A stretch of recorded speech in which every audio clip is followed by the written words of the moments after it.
have done 3 videos so far on listening to the system. These short videos are not going to be enough to build a ton of skill, but I hope that it starts to shape thinking and desire around listening. When we're listening to the system, there are 4 different ways that I want a leader to think about that. One is listening to the individual sitting in front of me, the one-on-one. The leader of a leader is going to do that with their immediate team. The one-on-ones are the immediate members of their team that they're spending time listening to. This is your development time. The other system I want a leader to listen to is team. So now I have individuals. How are the individuals teaming? This requires me to listen to other departments that I don't manage, other leaders that I don't manage, and get their feedback. How is this person who reports to me showing up when they interact with your department? Then within the team that I lead, how are they interacting with one another? That dynamic is invisible, and I have to start to visualize it by listening to the people who report to me. I need to know how effectively they are working with each other, and if that's breaking down or if that's working well.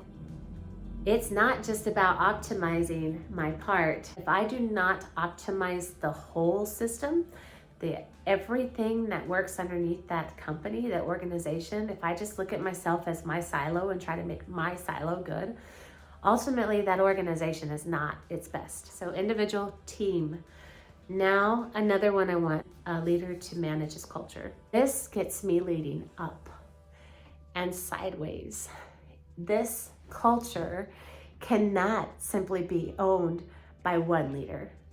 This is the way that all the leaders start to play together in looking at the whole thing together and the culture that they are creating around the people that are working for them. If you make your team successful at the neglect of the teams beside you, that organization is not successful. Next is external. The other systems that you need to think about are the systems that are out there with your customer base, with your sales, with your revenue, with your growth, how the economy is going and how that's affecting your business. And that is important no matter where you sit in an organization. A lot of times organizations only make that important to the executive level, and that's only being talked about to everybody else as a report out. This is where you drive everyone's collective behavior in the direction that you're trying to go. Talking about these things, how we need to pivot, and pivoting collectively as a whole is important.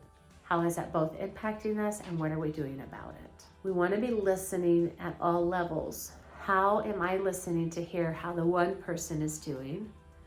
How am I listening to hear how my team is doing so that I can help them grow? So I can fix the dysfunctions in my team. And then how is my team impacting the culture as a whole, negatively or positively? And how do we start to fix that?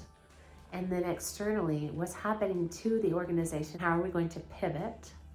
And then I bring that back to my one-on-one. Now there's how you're gonna have to pivot and grow and develop to handle the external pressures. How does that play into a team? It's just a constant. I may take what I learned from team back to individual. I may take what I learned from individual back to team. There's nothing linear.